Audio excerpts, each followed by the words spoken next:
નમસ્કાર, સ્વાગત છે આપનું મહામંથનમાં. હું છું આપની સાથે રાધા. મહામંથનમાં આજે આપણે બે મહત્વના મુદ્દા પર ચર્ચા કરવી છે. એક કે યુવાનો અમેરિકા જતા પહેલા હવે તેમનામાં એક ડર છે. એ પરિસ્થિતિ શું છે એના પર વિસ્તારથી ચર્ચા કરીશું, પરંતુ એ પહેલા એક મુદ્દો ચર્ચવો છે અને એ છે કે ગરીબોના હક ઉપર કોણ તરાપ મારી રહ્યું છે.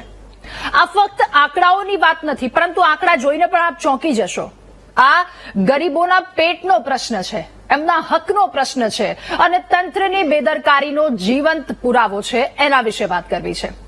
એક તરફ ગરીબી દૂર કરવા માટે સરકાર દ્વારા કેટલાય પ્રયત્નો થઈ રહ્યા છે. ગરીબો સુધી અનાજ પહોંચાડવામાં આવી રહ્યું છે. પ્રધાનમંત્રી ગરીબ કલ્યાણ યોજના અંતર્ગત દેશના 80 કરોડથી વધારે લોકો સુધી આ લાભ પહોંચાડવામાં આવે છે. હવે બીજી તરફની પાસાની બીજી બાજુ જોઈએ, વાસ્તવિકતા જોઈએ. ગુજરાતમાં ગરીબોના હક પર તરાપ મારનાર 56 લાખથી પણ વધારે લોકો સામે આવ્યા છે. રાજ્યમાં આંતરરાષ્ટ્રીય ખાદ્ય સુરક્ષા અધિનિયમ NFSA હેઠળ 58 લાખ લાભાર્થીઓને સબસિડીયુક્ત રેશન આપવાનું દર્શાવવામાં આવ્યું છે. 58 લાખ જેટલા. પણ એમાં મોટી સંખ્યામાં એવા લોકો પણ છે કે જેમની વાર્ષિક આવક 6 લાખથી વધારે છે. તેઓ પણ ગરીબના હકનું અનાજ લે છે. તેઓ ગરીબના હક લઈ રહ્યા છે. આમાં 6 લાખ કરતા વધારે જેટલી આવક ધરાવે છે એ લોકો તો ઠીક, સાથે કેટલીક કંપનીના ડિરેક્ટરો 25 લાખનું જેનું 25 લાખ અથવા તો એનાથી વધારે જેમનું ટર્નઓવર હોય તે લોકો પણ આ યોજનાનો લાભ મેળવે છે. એમના નામના પણ કાર્ડ છે. દર મહિને હજારો કરોડોનો ખર્ચ અને દર વર્ષે કરોડો રૂપિયાનું ભારણ રાજ્ય સરકારના ખિસ્સા પર પડે છે. એમ છતાંય ગરીબોના પેટમાં હજુ સુધી ભૂખ જ સળગે છે. આ તો ખાલી લોકોની વાત થઈ કે કેટલા લોકો પાસે આ કાર્ડ છે, કઈ પરિસ્થિતિ છે. 25 લાખનું ટર્નઓવર ધરાવતા લોકો પાસે પણ એ વસ્તુ છે અને જે સાવ રોડ રસ્તા પર છે, ગરીબ છે, એ જે કેટેગરી છે એની નીચે આવતો વ્યક્તિ પણ. એટલે અહીંયા બધા લોકો આવે છે. આ લોકોની વાત થઈ. હવે બેદરકારી વિશે વાત કરીએ. અન્ન અને નાગરિક પુરવઠા તંત્રની બેદરકારી પણ અમે આપને બતાવીએ. ગુજરાતમાં ફક્ત 2 વર્ષમાં 45 કરોડનું સરકારી ધાન અને ચોખા સડ્યા છે. ગોડાઉનમાં 11,889 ટન અનાજ, એટલે કે 45 કરોડ આસપાસનું જે અનાજનું ટન એ આખું સડી ગયું. ખેડૂતોને રાહત આપવા માટે, ગરીબો સુધી પહોંચાડવા માટે જે અનાજ ભેગું કરવામાં આવે છે, એમને હક પહોંચાડવા માટે જે અનાજ ભેગું કરવામાં આવે છે એ પડ્યું સડે છે. પરિવહન વખતે એક જગ્યાએથી બીજી જગ્યાએ લઈ જતી વખતે 10,600 ટન અનાજ, એટલે કે 34.52 કરોડના અનાજની બરબાદી થઈ છે અને 1,287 ટન, એટલે કે 10.36 કરોડનો જેટલો જથ્થો છે તો ગોડાઉનમાં પડ્યો જ સડી ગયો છે. એ ગરીબો સુધી પહોંચ્યો જ નથી. આ આંકડાઓ સામે આવ્યા છે ને આંકડાની સરખામણીએ થયેલી કાર્યવાહી એ તદ્દન એકદમ નહિવત સાબિત થઈ છે. કારણ કે જો આટલી મોટી 45 કરોડનો આંકડો હોય તો કેટલાય લોકો પકડાવવા જોઈએ, પરંતુ કાર્યવાહીનો આંકડો તો કંઈક બીજું જ બતાવી રહ્યો છે. એકદમ નહિવત એ કાર્યવાહીનો આંકડો છે. ગરીબોના હકનું અનાજ સડી ગયું અને જવાબદારો સૂઈ ગયા. એક સવાલની સાથે આજનો આ મહામંથનનો પહેલો મુદ્દો કરવો છે કે ગરીબો સુધી હકનું અનાજ કોના પાપે એમના સુધી નથી પહોંચતું. આ બે વાસ્તવિકતા બતાવી. 2 વર્ષમાં 45 કરોડનું અનાજ એ કોની બેદરકારીના કારણે સડી જાય છે. અનાજનો બગાડ થવા બદલ કોઈના વિરુદ્ધ પગલા કેમ નહીં અને લેવામાં આવે છે તો માત્ર આટલા લોકોની સામે પગલા લેવામાં આવે છે. એટલે કાર્યવાહી કરવામાં આવે છે તો એ શા માટે કરવામાં આવે છે? અમે કાર્યવાહી કરીએ છીએ બતાવવા માટે કાર્યવાહી કરવામાં આવે છે કે પછી એ ખાલી જગ્યા પૂરવા માટે કે પછી સાચી રીતે ખોટી ઓળખ ઉભી કરી અને ગરીબોનું રાશન લેનારાઓ કોણ છે? વાર્ષિક આવક 6 લાખથી વધારે હોય, કેટલાક ડિરેક્ટરના નામ પણ સામે આવ્યા છે. કેટલાક એવા લોકો કે જેમનું 25 લાખ કરતા વધારે ટર્નઓવર હોય તેવા લોકો લાભાર્થી કેવી રીતે બની જાય છે? આ બધા જ સવાલોના જવાબ મેળવવાનો પ્રયત્ન કરીશું આજના મહામંથનમાં.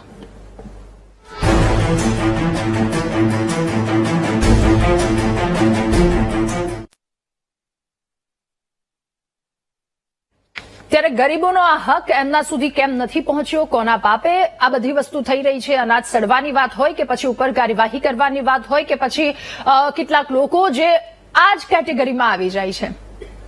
એ પાછળ એવી તો શું કામગીરી કરવામાં આવી રહી છે કે જેના કારણે આ બધી વસ્તુ અહીંયા આટલી બધી કોમ્પ્લિકેટેડ થઈ ગઈ છે, આટલી બધી આવી રીતે થઈ ગઈ કે જેના કારણે ગરીબો સુધી જે હક પહોંચવો જોઈએ પહોંચતો જ નથી. એ હક ગોડાઉનમાં પડ્યો સડી જાય છે અથવા તો પરિવહનમાં એટલો હક સડી જાય છે અને છેલ્લે કાર્યવાહીની સામે ગરીબોના પેટમાં તો હજુ એટલી ભૂખ જ. આજ મુદ્દા પર ચર્ચા કરવી છે મહામંથનમાં. આજે આપણી સાથે ગેસ્ટ પેનલમાં નેતા ભાજપ ઘનશ્યામભાઈ ગઢવી જોડાયા છે, નેતા કોંગ્રેસ યુવરાજસિંહ રાણા આપણી સાથે જોડાયા છે, પૂર્વ પુરવઠા અધિકારી તરલેશભાઈ પાઠક આપણી સાથે જોડાયા છે અને પૂર્વ ગુજરાત રાજ્ય ફેર પ્રાઇઝ શોપ એસોસિએશનના છે પ્રમુખ પ્રહલાદભાઈ મોદી આપણી સાથે જોડાયા છે. આપ સૌનું ખૂબ સ્વાગત છે મહામંથનમાં. શરૂઆત પ્રહલાદભાઈ આપનાથી કરવી છે. આજે આંકડાઓ સામે આવે છે, ગોડાઉનમાં પડ્યું અનાજ છે એ સડી જાય છે, પરિવહનમાં એ જે છે એ નાશ પામે છે. આ બધી જ વસ્તુ સામે આવી છે. આ પાછળની વાસ્તવિકતા શું છે, એ ગ્રાઉન્ડ રિયાલિટી શું છે? ગ્રાઉન્ડ રિયાલિટીની અંદર એ હકીકત હશે અને છે, કારણ કે આ તો ઘઉં અને ચોખાના જ તમે આંકડા આપ્યા. બાકી લોકલ કક્ષાએ અપાતા કઠોળો પણ સડી ગયા છે અને આજ સુધી મારી પાસે માહિતી અધિકારમાં મળેલી માહિતી મુજબ 20 થી 25 કરોડની દાળ સડી ગયેલી પડી છે ગુજરાતના ગોડાઉનોમાં. અને જે દાળ ખરીદી વખતે સારી હતી અને એ પછી 2-3 મહિને વિતરણ કરી ત્યારે બગડી જાય. એનું કારણ એ હોઈ શકે કે એની અંદર જે ક્વોલિટી કંટ્રોલના પગલા લેવા જોઈએ એ લેવાયા નથી. મેં 35 વર્ષ જોબ કરી, એની અંદર હું ક્વોલિટીનો પણ એક્સપર્ટ હતો. એની અંદર દરેક મહિને દરેક જિલ્લાઓમાં એક ક્વોલિટી નિરીક્ષક રાખવામાં આવતા હતા. એ આજે કોઈ જિલ્લામાં રાખવામાં આવ્યા નથી. એટલે અમે તો રિટાયર્ડ 2015માં થયા પછી આજે તો એવું લાગે છે કે નિગમ ફક્ત નફો કરવા કે લૂંટવા બેઠું છે. તમારા સ્ટાફની કમી છે. 1200નો સ્ટાફ મંજૂર છે, એની સામે તમે 400 જણા રેગ્યુલર અને બાકીના કોન્ટ્રાક્ટ ઉપર રાખો છો. કોન્ટ્રાક્ટ વાળાનો પગાર 10-15 હજાર. એ શું ધ્યાન રાખવાના? એટલે વહીવટી જે આખું માળખું હોવું જોઈએ ચોક્કસ ગોઠવાયેલું નથી. હા, ખરીદી માટે FRL નામની સંસ્થા ને સ્પોન્સર કરી છે, પણ એ ખરીદીની વાત છે. ખરીદીમાં તો આવતી વસ્તુ સારી જ હોય છે અને પાસ કરે છે, પણ એના જે વડા છે એ રિટાયર્ડ છે, વર્ષો જૂના છે. એ આ લઈ શકે એને છોડી અને જુનિયર 2-5 વર્ષના અનુભવી અને જેને ક્વોલિફિકેશન નથી એગ્રીકલ્ચરનું, જેની પાસે કે જેની પાસે BSc કેમિકલ કે કોઈ એગ્રી ક્વોલિફિકેશન નથી, એવા અધિકારીઓને ક્લાસ 2 માંથી ક્લાસ 1નો ચાર્જ આપીને સાચવવામાં આવે છે. તો આ નિગમની મોટી ભૂલ જ છે. નિગમ પુરવઠા નિગમમાં માલ આવે ત્યારે જિલ્લા કક્ષાએ જે જિલ્લા ગોડાઉન નિરીક્ષકો એની ફરજ છે કે જ્યારે પણ RO એટલે રિલીઝ ઓર્ડર ઘઉં ચોખા માટેનો રિલીઝ કરવા આવે ત્યારે એ ક્વોલિટી કંટ્રોલના માણસ DGI ત્યાં જાય, એને ફાળવેલા સ્ટેક હોય એની અંદરથી નમૂના લે અને જોઈન્ટ ઇન્સ્પેક્શન થાય. અને એની અંદર 4 કેટેગરી હોય છે, A, B, C અને D. A, B ખાવા લાયક હોય છે, C માં જાય તો એને અપગ્રેડ કરી શકાય અને D માં હોય તો એને નાશ કરવો પડે. તો હું તો કઉ છું કે પુરવઠા નિગમને પૈસા કયા અધિકારીને ઘરમાંથી કાઢવાના છે? તો જિલ્લા ગોડાઉન નિરીક્ષકનું એપોઇન્ટમેન્ટ નથી કરતા. એમને તાલીમ આપવી જોઈએ. તાલીમ આપેલી છે આણંદ ખાતે, તો એની નિમણૂક કેમ નથી કરતા? તો પછી કાંઈ ઈરાદો એમનો જુદો છે. આ એક શંકાને પાત્ર છે કે તમારી પાસે જો આવો સ્ટાફ હોય તો એને જિલ્લામાં મૂકો. હમણાં પ્રમોશન આપ્યા ત્યારે ગોડાઉન મેનેજરમાંથી આસિસ્ટન્ટ મેનેજરમાં આપ્યા, એમને આ જિલ્લા કક્ષાએ લાવી અને જિલ્લા ગોડાઉન નિરીક્ષક તરીકેનો ચાર્જ આપવો જોઈએ. પણ એ લોકોને જે તે જગ્યાએ ગોડાઉનમાં જ રાખવામાં આવ્યા. ઠીક છે, ગોડાઉનમાં રાખ્યા, પણ એમને તાલીમ પણ આપવી જોઈએ. ગોડાઉન કક્ષાએ હાયર ગ્રેડના માણસો રાખવા અને જિલ્લા કચેરીઓ ખાલી રાખવી એટલે અમુક જ અધિકારીઓને પોતાનું વહીવટી તંત્ર ચલાવવું છે. કે જેની અંદર કદાચ ભ્રષ્ટાચાર થઈ શકતો હશે Okay. એવું મારું માનવું ઓકે છે. સર, એટલે આમાં એવું કહી શકાય કે આટલા વ્યક્તિ દ્વારા કામ કરવામાં આવે છે એ બતાવવા માટે, અથવા તો આ અનાજ સડે છે તો એની પાછળ એક પ્રોપર જે નિમણૂક કરવામાં આવવી જોઈએ નથી થતી, એના કારણે આ એટલે ગ્રાઉન્ડ રિયાલિટી આ દેખાય છે. અને જો નથી કરવામાં આવતી તો પછી એની પાછળનો હેતુ કઈ કે જે તે સત્તા પર બેઠા છે, જે તે વ્યક્તિ, જવાબદાર વ્યક્તિ આજે આખા તંત્રમાં બેઠા છે, એ બધા વ્યક્તિનો ઈરાદો કંઈક જુદો છે, જેના કારણે ગરીબો સુધી અનાજ નથી પહોંચતું. એ 45 કરોડનો આંકડો આ વખતે સામે આવ્યો છે, એ ગુજરાતનો આંકડો સામે આવ્યો છે, પરંતુ દેશમાં તો ક્યાંય કેટલીય જગ્યાએ અને કેટલાય અનાજ આવી રીતે સડી ગયા હશે. એટલે આ સરકારના ખિસ્સા પર ભારણ વધી રહ્યું છે, તિજોરી પર ભારણ વધી રહ્યું છે, સાથે સાથે લોકોના ખિસ્સા પર પણ ભારણ એક કહી શકાય. અને ગરીબોના હકની તો વાત જ ત્યાં એકદમ છેલ્લે આવી જાય, કારણ કે એ હક પૂરો કરી દેવામાં આવ્યો છે, હક મારી દેવામાં આવે છે અહીંયા માત્ર થોડીક લાલચ ખિસ્સા ભરવા માટે. પ્રહલાદભાઈ પાસેથી સર, આપના પાસેથી પણ એ સમજવું છે પ્રહલાદભાઈ કે પરિસ્થિતિ અહીંયા શું હોઈ શકે? આટલા કરોડોનો માલ સડી જાય છે, પલળવાના કેટલાક કિસ્સા સામે આવે છે, ચોરાવાના કિસ્સા સામે આવે છે. આ તો આંખ ઉઘાડનારો, જવાબદારો સામે પગલા લેવામાં કોઈ પણ પ્રકારનો રસ નથી. પરંતુ આ તમામની વચ્ચે પહેલા તો એ દુકાન જ્યાં હોય છે એ વાસ્તવિકતા ગ્રાઉન્ડ રિયાલિટી જાણવી છે કે આખું કામ કેવી રીતે કરે છે અને એમાં ક્યાં લૂપ હોલ્સ રહી જાય છે કે જેના કારણે આ સ્થિતિનું સર્જન થાય છે.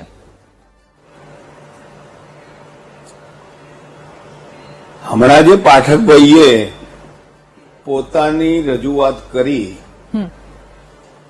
પાઠકભાઈ તો નિગમ સાથે જોડાયેલા હતા, રિટાયર્ડ થયા, પણ એમની વાત ઉપરથી મને એવું લાગે છે કે પાઠકભાઈ પોતે નિગમની હાલની વ્યવસ્થાથી પરિચિત લાગતા નથી.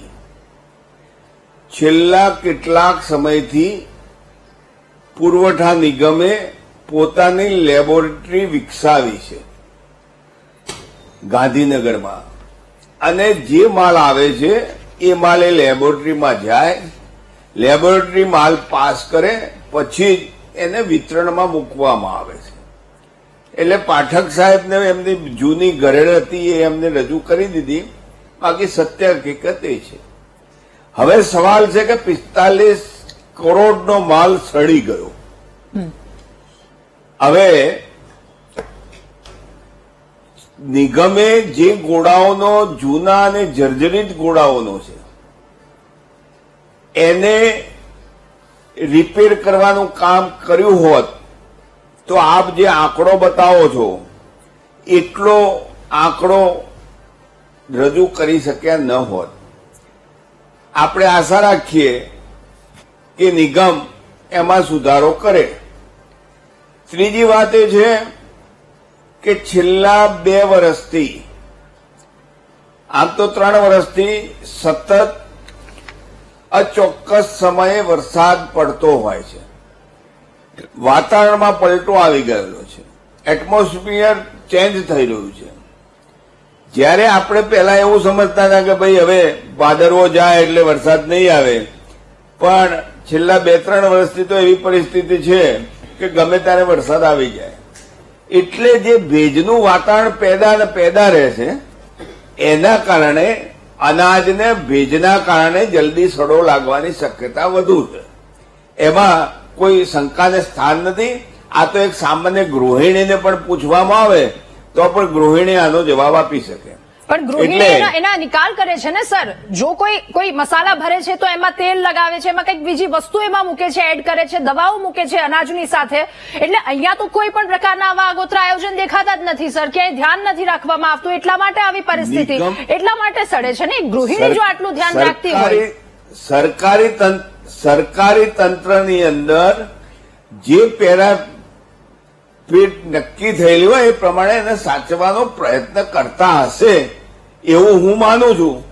પરંતુ સતત ભેજના કારણે જ્યારે તમે ડિલિવરી આપવાનું શરૂ કરો, આ ડિલિવરી આપો એટલે ગોડાઉનો ખુલ્લા રહે, માલ છૂટો છવાયો હોય, એક કોથરામાં સડો થાય એટલે સ્વાભાવિક છે કે ધનેરા ભૂંડની માફક વિકાસ પામે.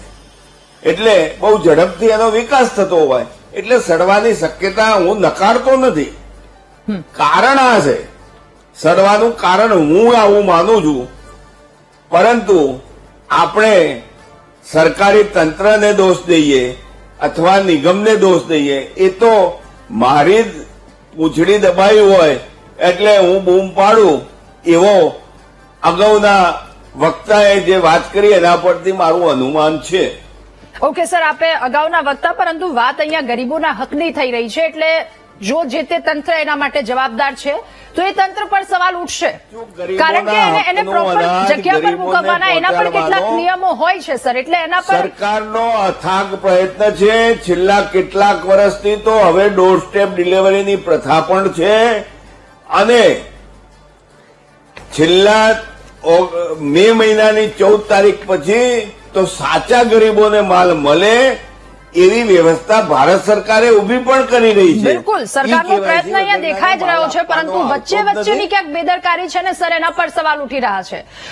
વચ્ચેની બેદરકારીના કારણે 45 કરોડના આટલા ટન અનાજ સડી જાય તો એક વખત અથવા તો શું વરસાદ આવે છે, હવામાન વિભાગ દ્વારા આગાહી પણ વ્યક્ત કરવામાં આવે છે કે આવું હવામાન છે તો ત્યારે આગોતરા પગલાં લઈ લેવા જોઈએ. બેન મારા ઓકે સર, આગળ વધીએ છીએ. આપની પાસે ફરી એક વાર ઓકે સર, આપની પાસે આવું છું. યુવરાજસિંહ, આપની પાસે હવે જે આંકડાઓ સામે આવી રહ્યા છે, એક તો રેશન કાર્ડ ધારકો ગરીબોના હકનું અનાજ લેવા માટે જાય છે, એમાં કેટલાય લોકોના નામો સામે આવ્યા છે.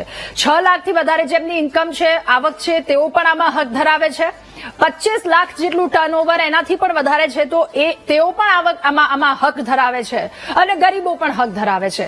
બધા જ લોકો એક સાથે હક ધરાવે છે. જો કે કેન્દ્ર તરફથી રાજ્યને રજૂઆત કરવામાં આવી છે કે આને લઈને તપાસ કરવામાં આવે અને યોગ્ય કાર્યવાહી કરવામાં આવે. એ કાર્યવાહી તો જે તે સમયે થશે, પરંતુ આ સવાલ પણ સાથે કે અનાજ સડી રહ્યું છે, કરોડોનો અનાજ સડી રહ્યું છે અને છેલ્લે સવાલ આવે છે એ ગરીબોના હક પર. યુવરાજસિંહ, આપણે ચર્ચા કરવા બેઠા છીએ એમાં મુખ્ય વાત છે કે આ અનાજ સડી જાય છે, બગડી જાય છે, એમાં ગોડાઉનમાં પણ અને ટ્રાન્સપોર્ટેશનમાં પણ. છતાં મારા અગાઉ કોઈએ કીધું કે તો વરસાદ આવે ને સડવાનું છે, ના તો ગૃહિણીને પણ ખબર પડે, એટલે વાંક સરકારનો નહીં વરસાદનો છે. આ માનસિકતા જે છે ને ત્યાં સુધી આ બધું થતું રહેવાનું. હવે અનાજ જે સડી જાય છે, જે બગડી જાય છે, એની પાછળ જે તંત્ર છે, જે સરકાર છે, જે વ્યવસ્થા છે, એની જ જવાબદારી છે. એના જ નાક નીચે બગડે છે. એટલે એકલું બગડે છે એવું નહીં, પણ આ એક કૌભાંડ પણ હોય છે. તો આ જે અનાજ, એ પણ તમને કહું કેવી રીતે, તો આ જે અનાજ બગડે છે, સડી જાય છે અથવા પલળી જાય છે, તો એ અનાજનું એ થયા પછી થાય છે શું? તો એ અનાજને જે આપણે અહીંયા કેટલ ફીડ બનાવતી કંપનીઓને આપવામાં આવે છે અથવા તો ઇન્ડસ્ટ્રીયલ યુઝ માટે પણ એને આપી દેવામાં આવે છે. પણ આ પણ એક પ્રકારે સુવ્યવસ્થિત આયોજનના ભાગરૂપે પણ થતું હોય છે. અને જે આ એફસીઆઈ જ્યારે અનાજ રાજ્ય સરકારોને પણ આપે ત્યારે એ ના બગડે એના માટે ગોડાઉનોની વ્યવસ્થા છે. ગોડાઉનોની વ્યાખ્યામાં એ બંધ કવરમાં હોય છે. એમાં આજે ધનેરાની જે હમણાં વાત કરી કે જે ભૂંડ પડી જાય છે એની વાત કરી, એના માટે એ સ્પ્રે અને એના માટે ફોગિંગ પણ કરવામાં આવે છે. એટલે ના થાય એની પૂરતી વ્યવસ્થાઓ કરવાની છે. ગયા વર્ષે જ એફસીઆઈએ 1500 કરોડ રૂપિયા ખર્ચીને આ બધી વ્યવસ્થાઓ કરી છે અને છતાં થાય છે. એટલે થઈ જાય છે, કુદરતી કારણો થાય છે, એના કરતા માનવીય કારણોથી થાય છે. એ વધુ કહેવું કદાચ હિતાવહ છે અને એટલે જ થાય છે. અને એક બાજુ જ્યાં આ ફેર પ્રાઇસ શોપ છે ત્યાં મોટા ભાગે આજ સુધી જે ફરિયાદો સરકારને મળી હોય એમાં મોટા ભાગની ફરિયાદો પૂરતું અનાજ મળતું નથી એની છે. એટલે એક બાજુ જે એનો ઉપભોક્તા છે, જેને આનો લાભ મળવો જોઈએ, એને પૂરતું મળતું નથી. અને બીજી બાજુ આને સડી જવા દેવામાં આવે છે. અહીં લેબોરેટરીની પણ વાત કરી, પણ આપણે ભૂતકાળમાં દાખલા જોયા છે કે જ્યારે ખરીદી કરવામાં આવે છે, એનો માલ ગોડાઉનમાં જોઈએ છે ત્યારે પણ એ સડેલો હોય છે. એટલે આપણે મગફળીમાં પણ આ જોયું છે. એટલે ક્યાંક ઈરાદાપૂર્વક પણ સડેલું કોઈ કંપનીનું કે કોઈકનું, કોઈ વ્યક્તિગત કોઈનું લઈ અને એને સડેલું પધરાવવામાં આવે છે.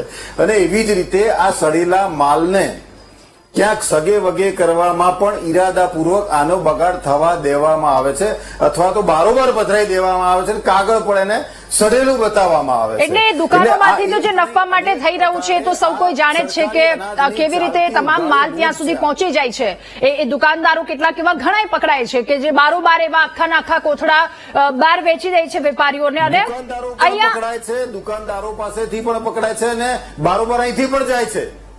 જે અહીં બીજી એક વાત છે કે ટ્રાન્સપોર્ટેશનમાં બગડી જાય છે, તો ટ્રાન્સપોર્ટેશનમાં તો સડી જવાનો પ્રશ્ન આવતો નથી, અને ટ્રકો જે છે ટ્રાન્સપોર્ટેશન છે એની જવાબદારી હોય અને આ બધું પેક કરેલું હોય તો એમાં કેવી રીતે બગડે, છતાં એના પણ આંકડા તમે જ મૂક્યા સામે છે પ્રજાની સમક્ષ. એટલે આ ઈરાદાપૂર્વક સરકારી અનાજનો લોકોના મોઢામાં જતા કોળીઓ આ જૂઠવી લેવા વાળી એક ચોક્કસ એક આયોજનબદ્ધ આ એક કાવતરું છે. અને એમાં આજ દિન સુધી સરકારે કંઈ પણ એવા કડક પગલા લીધા નથી કે જેના કારણે આ અટકે.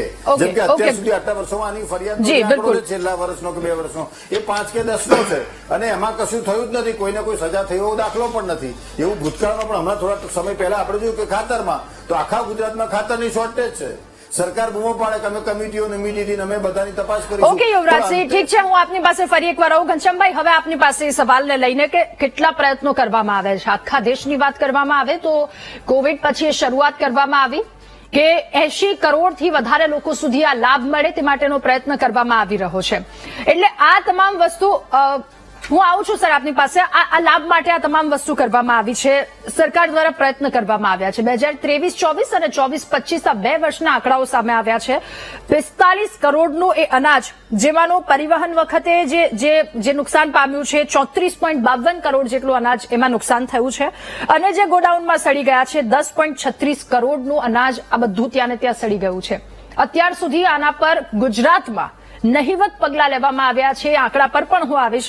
અને બીજી વાત, એ જે રેશન કાર્ડની આખી વાત આવી છે કે 6 લાખથી વધારે આવક ધરાવતા હોય એમની પાસે પણ છે, અને જ્યારે ગરીબો જાય છે ત્યારે ગરીબોને એ વાત સાંભળવા મળે કે અનાજ નથી.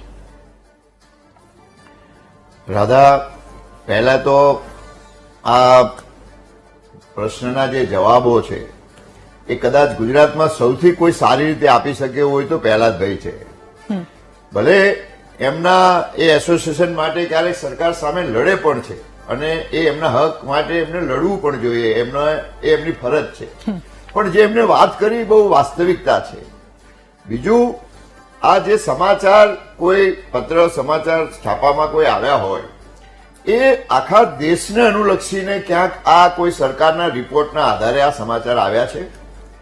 આ જે છે કોઈ ભારત સરકારે કોઈ ગુજરાત સરકાર પાસેથી આનો કોઈ અહેવાલ માંગ્યો નથી કે કોઈ માહિતી માંગી નથી કે ગુજરાતમાં આટલું નુકસાન થયું છે. અને આ ભારતીય જનતા પાર્ટીની સરકાર આવ્યા પછી જે પણ ટેકનોલોજીની, જેમ પ્રહલાદભાઈએ કીધું એમ લેબોરેટરીમાં થતું હોય, ફિંગરપ્રિન્ટ થતું હોય કે ડોર ટુ ડોર આપવાની વાત હોય, એક જમાનો હતો કે આ મોટા ભાગના આમાં ઘણા બહુ કૌભાંડો થતા, દુકાનદારો ખોટું કરતા. આજે મેક્સિમમ બધામાં મોટા ભાગનું ઓછું થઈ ગયું છે.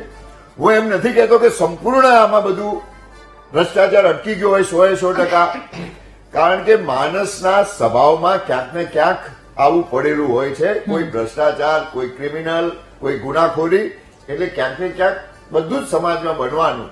પણ આજે જે બની રહ્યું છે એ 80 કરોડ લોકોને આ દેશમાં મફતમાં આપવામાં આવે છે, અને એના માટે આ દેશના ખેડૂતોનું ઉત્પાદન વધારે થાય.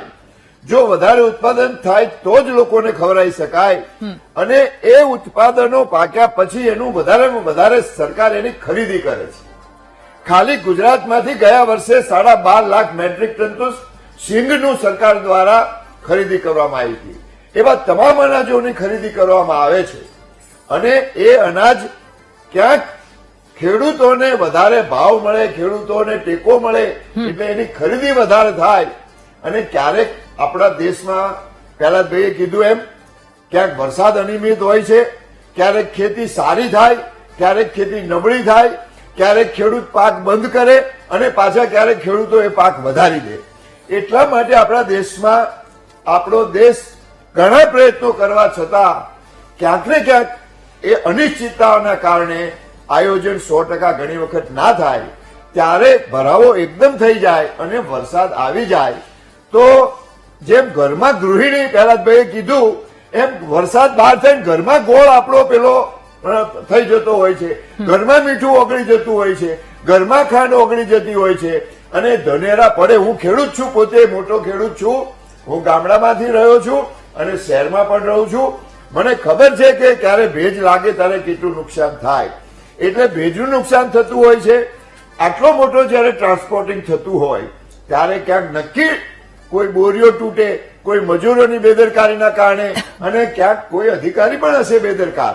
તો જ્યાં પણ જેની બેદરકારી સાબિત થાય કે જેને ખોટું કર્યું છે એની સામે 100% પગલાં લેવામાં આવે. પણ બધું જ અધિકારીઓ ખોટું કરે છે, બધું જ સરકાર ખોટું કરે છે, એને માનીને બધાને જેલમાં ના પૂરી દેવાય, બધા ઉપર ફરિયાદો ના કરાય. રાત દિવસ જાગીને જે તંત્ર કામ કરતું હોય, આ દેશના કરોડો લોકોને, એમાં 80 કરોડ લોકોને તો જયારે મફતમાં રાશન આપવામાં આવતું હોય ત્યારે આપણે એવા લોકોને પણ અભિનંદન આપવા જોઈએ કે આવડા મોટા તંત્રને, આવડા મોટા દેશને આ કામ કરવામાં આવે છે.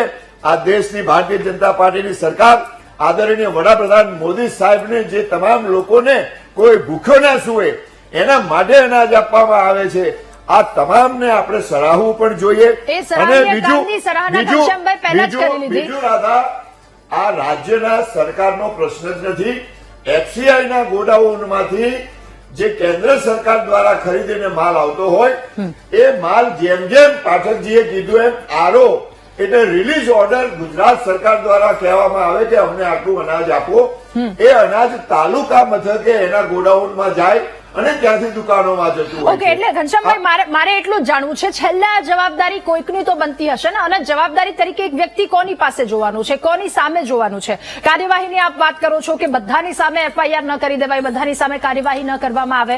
હવે એ આંકડા પણ હું આપને કહું, મહારાષ્ટ્રમાં 179 ની સામે 2023-24માં ફરિયાદ થઈ છે, શિસ્તભંગના કેસ દાખલ થયા છે અને 24-25માં 103. હવે ગુજરાતની વાત કરીએ, એ 100 ને પાર આંકડો છે.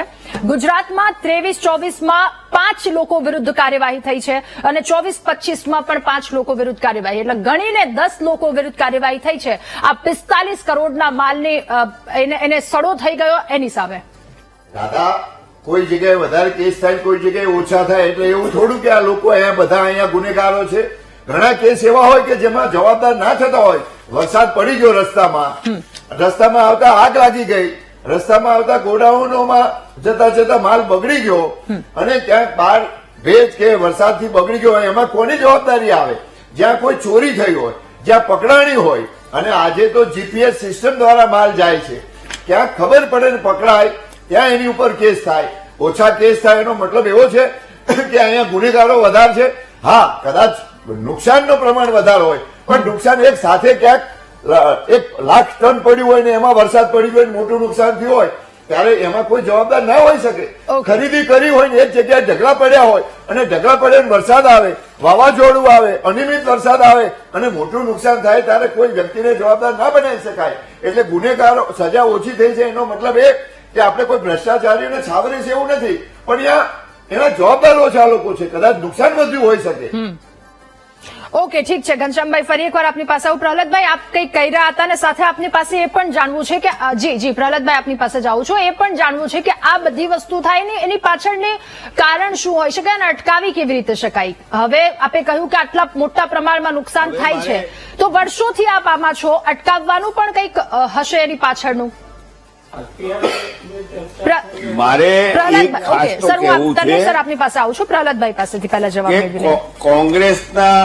કોંગ્રેસના મિત્ર યુવરાજસિંહે જે કહ્યું કે આ બધું કરવા પાછળ જાણી જોઈને કરવામાં આવે છે, પછી એને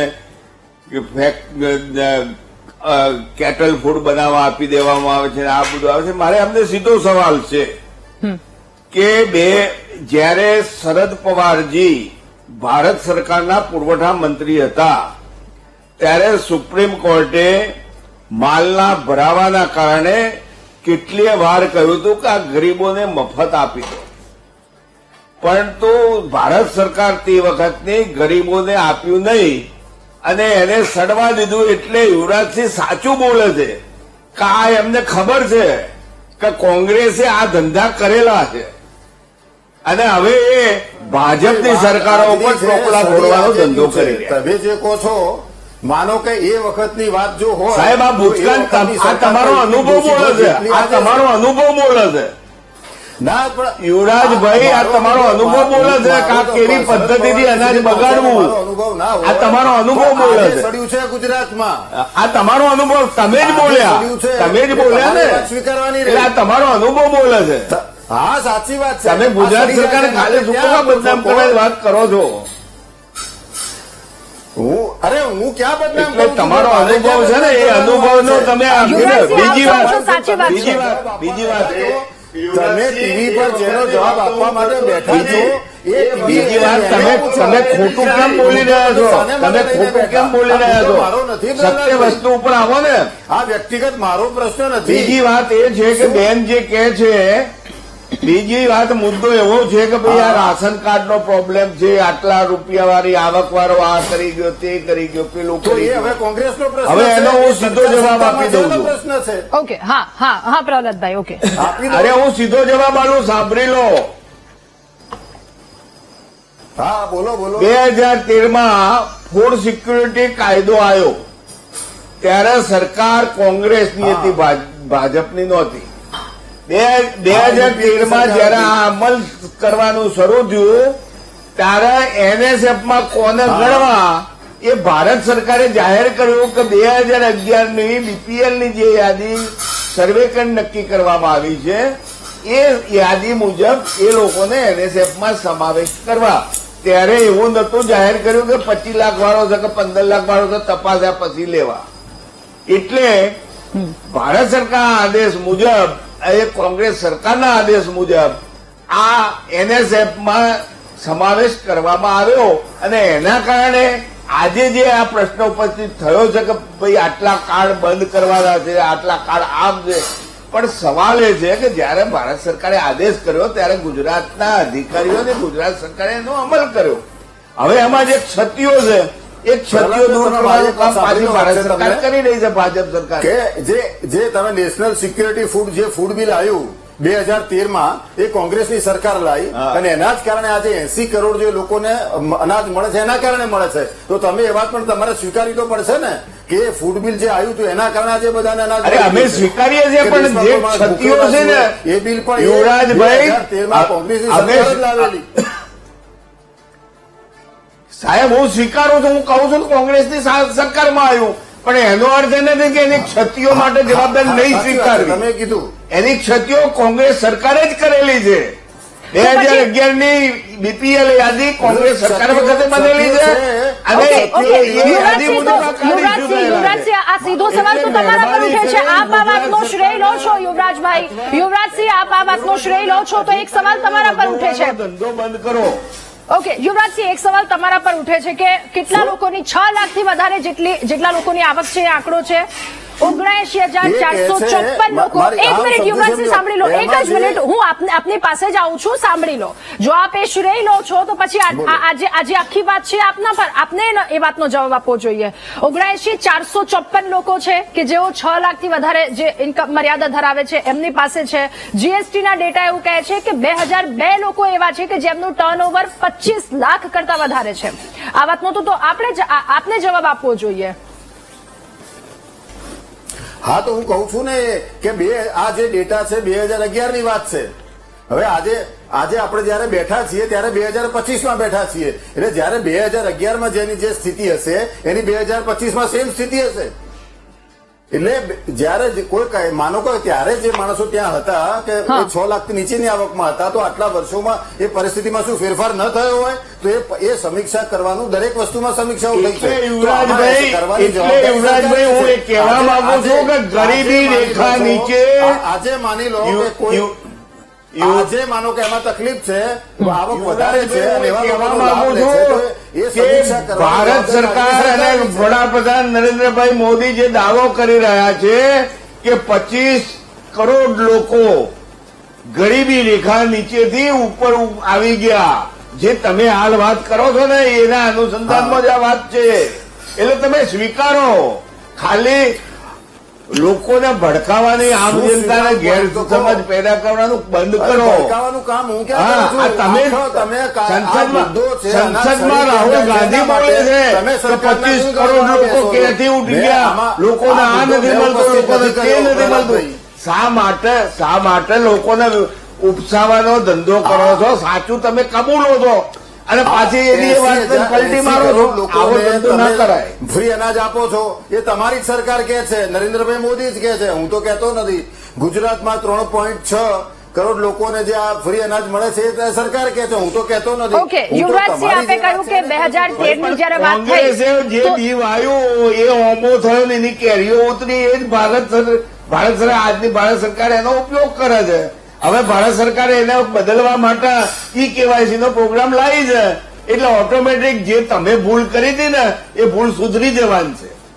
એટલે તમારી ભૂલ સ્વીકારો. પેલા 2011 માં તમે સર્વે ખોટો કરો છો એ હું તમને કહું છું. જે સસ્તા નદી દુકાન વાળા છે, જે ફેડરેશનના તમે દુકાનદારે સર્વે કર્યો નથી. 2011 માં ભારત યુવરાજસિંહ, સરકારે 2013 માં જે કાયદાની સાથે એવા નિયમો કડક લાવી દેવા જોઈતા હતા યુવરાજસિંહ, કે જો એક વ્યક્તિ પોતાની આર્થિક સ્થિતિમાંથી ઉપર આવે છે તો પછી આપોઆપ ત્યાંથી બહાર નીકળી જાય. જે તે વખતે લાવવું હતું, જે તે વખતે લાવી દેવું હતું કે જો એનાથી ઉપર આવી જાય છે તો આપોઆપ એમાંથી બહાર નીકળી જાય. ઠીક છે, આગળ વધીએ છીએ. ધર્મેશભાઈ, હવે ફરી એકવાર આપની પાસે જે સિસ્ટમ આખી છે, જે અનાજ વિતરણ કરવાની આખી સિસ્ટમ એ ગોડાઉન સુધી પહોંચે છે, પરિવહન વાળી વાત આપે કહી, અને આપે કહ્યું કે જેટલા પૂરતા વ્યક્તિઓ નીમવા જોઈએ એ નથી નીમવામાં આવતા, જેના કારણે આ સ્થિતિ આવીને ઉભી રહી જાય છે. આટલો અનાજનો સડો થાય છે અને આવી રીતે બધી વસ્તુ બારોબાર વેચાઈ જાય છે. તો એ બંને માળખા વચ્ચે તમને શું ફરક લાગે છે? પહેલા જ્યારે નીમવામાં આવતા હતા, સારા અધિકારીઓ હતા, સારા બધા વ્યક્તિઓ હતા, શું ત્યારે કોઈ ચોરીની આવી ઘટના નહોતી સામે આપી, સડાની અને બધી? સૌથી પહેલા કહી દઉં, 2015 પહેલા અત્યારે જે અનાજ ચોરીના ગોડાઉનોમાં કિસ્સા વધ્યા છે 3-3, 4-4, 5-5 કરોડ સુધીના. અમે રિટાયર થયા એ પહેલાની આખી બેચ 35 વર્ષની મોટામાં મોટું કૌભાંડ 50 લાખનું થયું હતું. એટલે આ સિસ્ટમ ફેલ કરી નાખી છે. હવે કયા કારણે હું નથી કહી શકતો, ફેલ કરી નાખી છે.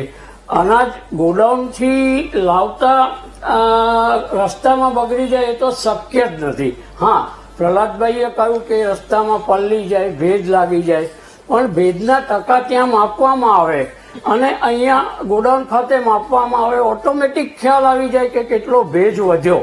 અને એ ભેજના પ્રિકોશન હોય છે, એને બે બાજુના એરેશન આપવું પડે. હું જે કહી રહ્યો છું એ આખી વ્યવસ્થા તંત્ર ઉપર કહી રહ્યો છું. મારે કોઈ પક્ષ જોડે કોઈ જ નિસ્બત નથી કે કોઈ પેલી નથી. એક્સપર્ટ તરીકે મેં જે પેલી કરી છે એમાં કે ભેજના કારણે જ બગડે એ શક્ય છે, ખોટી વાત નથી. પણ ભેજના સંજોગોની અંદર માલ લીધો હોય ત્યારે જોઈન્ટ ઇન્સ્પેક્શન હું બોલ્યો કે ડીજીઆઈની પોસ્ટ છે નથી, કેમ કાઢી નાખી? ભેજવાળો માલ લેવા, ધનેડા પડેલો માલ લેવા. એફસીઆઈ ની અંદર 2-3 વર્ષ જૂનો માલ પડેલો હોય છે અને નિગમની અંદર તો કોઈ માલ 2 મહિનાથી વધુ રહેતો નથી. તો 2 મહિનામાં જ જીવડા પડી ગયા. નિગમ પણ વ્યવસ્થિત કામ કરે છે એમ તો, પણ બદનામ ગુજરાત સરકારના પુરવઠા નિગમને કરે છે. આ વસ્તુ તો ખરેખર કેન્દ્ર સરકાર સુધીની જવાબદારી બને છે કે તમે ખરીદી કરો છો તો ફીફો સિસ્ટમ આવે છે, first in first out, last in last out. તો એ અમલમાં મૂકો છો. એના માટે કોઈ વ્યવસ્થા નથી. ગમે તેવા સાયન્ટિફિક ગોડાઉનો ભાડે રાખતા નથી. ક્યાંક કંઈક હશે હિત સમાયેલું તો ગમે તેવા ગોડાઉનો રાખી લે છે. હમણાં જ વિરમગામની અંદર કૌભાંડ થયું. એ કૌભાંડ પછી કૌભાંડ નથી થયું, પણ ભૂલના કારણે 14,000 બોરીઓ ડાંગરની પલળી ગઈ. તો મારે એટલું કહેવું છે કે વહીવટી તંત્રને પૂરો વહીવટની જે આખી સાંકળ છે એ રચે. એમાં શું વાંધો છે? આમે આઉટસોર્સિંગના માધ્યમથી એ લોકો 600 કર્મચારીઓ રાખે છે. તો તમારા કર્મચારીઓને ટ્રેનિંગ આપીને બીજાની ભરતી કરો ને. 1 વર્ષ પહેલા તાલીમ અપાઈ ગઈ છે કે જે કાયમ આની સાથે જ કામ કરી રહ્યા છે. ઓકે, ઘનશ્યામભાઈ, હવે આપની પાસેથી એક જાણવું છે, સમજવું છે. પાઠકભાઈની વાત સાથે સહમત છું. ઓકે પ્રહલાદભાઈ. ઘનશ્યામભાઈ, હવે ટેકનોલોજીની સાથે આગળ વધી રહ્યા છે, વિકાસ થઈ રહ્યો છે, બધી જ વસ્તુની સાથે જ્યારે લોકો આગળ વધે છે, કેટલાય એવા કિસ્સાઓ આપણે ચર્ચા અગાઉ પણ કરી ચૂક્યા છે. મગફળીના ગોડાઉનમાં આગ લાગવાની, ચોરી થવાની ઘટના, અને છેલ્લે શું આવે છે કે ગોડાઉનમાં કેમેરા જ નહોતા, કોઈ વોચમેન નહોતો, એના કારણે આગ લાગી જાય છે. ત્યાં બધી વસ્તુ થાય છે. અત્યારે હમણાં જ પ્રહલાદભાઈએ કહ્યું કે તરલેશભાઈએ કહ્યું કે ગોડાઉનની હાલત કેવી હોય છે, ખખડધજ, જ્યાં ભેજ લાગી શકે. તો શું એવા આધુનિક ગોડાઉન તરફ આપણે ન જઈ શકીએ? છેલ્લે તપાસ કરવામાં આવે, છેલ્લે એક વાત પર આ બધી વસ્તુ આવી જાય છે કે ત્યાં કેમેરા નહોતા, જવાબદાર વ્યક્તિ નહોતો, એના કારણે આ બધી વસ્તુ થઈ ગઈ. એટલા ફક્ત ગોડાઉનો નહીં, તમામ બાબતોમાં આધુનિકરણ, વિજ્ઞાન અને ટેકનોલોજીનો ઉપયોગ કરીને આ દેશના તમામ ક્ષેત્રોમાં આગળ વધી રહ્યા છીએ આપણે. ક્યારેક એવું બને કે એવી જગ્યાઓ હોય કે જ્યાં ખરીદીને રાખવું એને અનુકૂળ પડતું હોય, નજીક પડતું હોય, ટ્રાન્સપોર્ટેશન ક્યાંક બસતું હોય, અને એવા જગ્યાએ આ ગોડાઉનો બને અને ક્યાંક ઇલેક્ટ્રિકના પ્રોબ્લેમ ના હોય અથવા કોઈ આવા પ્રસંગો બની જતા હોય જ્યાં કેમેરા, સીસીટીવી ના હોય, બાકી બધે જ જગ્યાએ મોટા ભાગે હોય છે. અને જે પહેલા એક સમય હતો કે કરોડોના રૂ બળી જતા, મગફળીઓ બળી જતી, એ બધામાં ઘણો હવે ફેરફાર આવ્યા છે, ઘણું ઓછું થઈ ગયું છે. અને આપણે અહીં વાત એવી હતી કે ગરીબોનું અનાજ ગરીબ સુધી પહોંચતું નથી. એ વાત તદ્દન ખોટી છે. કદાચ ક્યાંક ખોટું થતું હોય, કદાચ ક્યાંક નુકસાન થતું હોય, કદાચ ક્યાંક નાનો મોટો ભ્રષ્ટાચાર થતો હોય, પણ કોઈ પણ ગરીબ આજે અનાજથી વંચિત નથી રહેતો. અને એટલા માટે જ હવે તો ઈ-કેવાયસી દ્વારા અનાજ આપવામાં આવશે કે કોઈ ખોટા ના લઈ જાય, એના કોઈ તે કીધું એમ જેની આવક વધારો હોય ને એવા ના લઈ જાય. જે વખતે પહેલા ભૂલ થઈ છે, જે કોંગ્રેસના વખતમાં એને પ્રહલાદભાઈએ કીધું એમ બીપીએલ હતા એને એનએસએફ ગણી લીધા અને એ લોકોની આવક વધી ગઈ અને આજે ગણવામાં આવતી હોય, એ પણ ઈ-કેવાયસી દ્વારા કોઈ પણ માણસ ગરીબનું છૂટવી ના જાય. અને ગરીબનું છૂટવાતું જ નથી, ગરીબને ગરીબનો હક મળે છે. એટલે તો આ દેશના 80 કરોડ લોકોને ભોજનનો અધિકાર આપવામાં આવ્યો છે અને મફત અનાજ આપવામાં આવે છે. ક્યાંક નુકસાન થતું હોય, ક્યાંક બગડતું હોય, એ અલગ વાત છે, પણ આ દેશમાં ખેડૂતોને પ્રોત્સાહન આપવા માટે રાધા એ ખરીદી મોટા પાયે કરવામાં આવે છે. અને વિશાળ પાયે જયારે થતું હોય ત્યારે એમાં નાની મોટી તકલીફો આવે, નાના મોટા નુકસાન આવે, એ આ દેશના ગરીબો માટે અને ખેડૂતો માટે સરકાર ભોગવવા તૈયાર છે. પ્રહલાદભાઈ ખૂબ જ ટૂંકમાં, મારી પાસે સમયનો અભાવ છે. સવાલ એ છે કે યુવરાજભાઈએ એક મુદ્દો એવો કહ્યો કે દુકાનો પર પૂરતું જથ્થો આપવામાં આવતો નથી. જ્યારથી નરેન્દ્રભાઈ મુખ્યમંત્રી હતા, ઓનલાઈન વ્યવસ્થા થઈ, ત્યારથી હું દાવા સાથે કહું છું કે કોઈ પણ કાર્ડનો માલ ઓછો આપવામાં આવ્યો નથી. એટલે આ ખોટા ગપગોળા બંધ કરો. અને ફરિયાદો છે છેલ્લા કેટલાય વર્ષોથી સૌથી વધુ જો ફરિયાદો થઈ હોય તો છેલ્લા જે કોંગ્રેસ વખતે હતું, કોંગ્રેસ વખતે હતું 60% ઘઉં હાલતા હતા, 40% ઘઉં હાલતા હતા, 50% ઘઉં. હવે એ પરિસ્થિતિ નથી. ખોટું બોલવું જ પડે. વિરોધ પક્ષમાં બેઠા છે અને એટલા માટે જ સરકારમાં નથી આવતા. જેને અનાજ મળે છે એને તો ખબર પડે છે કે મને અનાજ મળ્યું, જેને મળે છે એને તો ખબર જ છે કે અમને મળ્યું. એટલા માટે જ કોંગ્રેસ સત્તામાં નથી આવી શકતી. ઓકે, ઠીક છે. આપ સૌનો આભાર મહામંથનમાં. જી, આપ સૌનો આભાર મહામંથનમાં અમારી સાથે જોડાવા બદલ, આ મુદ્દા પર ચર્ચા કરવા બદલ. એટલે વાત એ છે કે 80 કરોડ લોકો સુધી જો અનાજ પહોંચે છે તો એ સરાહનીય વાત છે, પરંતુ નીચે શું થઈ રહ્યું છે, જે સિસ્ટમમાં અમુક લોકો કે જેમના કારણે આ 45 કરોડના જથ્થા સડી જાય છે. કેટલાય લોકો જે કેટેગરીમાં નથી આવતા તેમના સુધી આ લાભ પહોંચી જાય છે. એટલે વાત ગરીબો સુધી અનાજ પહોંચાડવાની સાથે સાથે એ પણ છે કે આ સામાન્ય માણસના ખિસ્સા પર પણ ભાર વધી રહ્યો છે, સરકારની તિજોરી પર પણ ભાર વધી રહ્યો છે.